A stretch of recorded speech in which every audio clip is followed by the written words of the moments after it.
C'est incontestablement le produit d'appel de cette édition. Joe Wilfried Tsonga est là pour attirer les spectateurs dans le Palais des Sports. Jamais l'Open d'Orléans n'avait accueilli un joueur de ce calibre. Les organisateurs vont donc tout faire pour qu'il soit placé dans les meilleures conditions, ce qui veut dire s'adapter aux exigences et besoins des joueurs qui visent le très haut niveau. C'est très simple, il m'a demandé de mettre une table de massage dans sa chambre pour que dès qu'il a fini son entraînement, dès qu'il a ses matchs, il a son propre kiné, ce qui n'est pas le cas de tous les joueurs, vous en doutez bien. Et donc il a son propre kiné pour être tranquille, pour pouvoir bien travailler avec son kiné. Il veut être au calme dans sa chambre. Donc cet après-midi, on lui livre une table de kiné pour lui.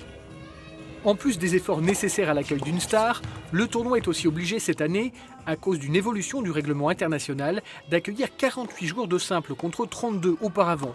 Il a donc dû créer un deuxième site de compétition en banlieue, à Saran, qui n'accueillait que quelques matchs les années précédentes. Cette année, on a aujourd'hui, lundi 23 septembre, 7 matchs de simple au Palais des Sports et 7 matchs de simple au CJF de Fleury-les-Aubrais. C'est qu'il a fallu construire un autre village au club de tennis. Il a fallu envoyer toute une équipe, des ramasseurs de balles, des juges de ligne, mais pas pour quelques heures, pour du lundi au jeudi. Donc en fait, on a 2 sites séparés de 10 km. L'accès à ce site est gratuit pour les habitants de Fleury-les-Aubrais, tarif réduit pour les autres.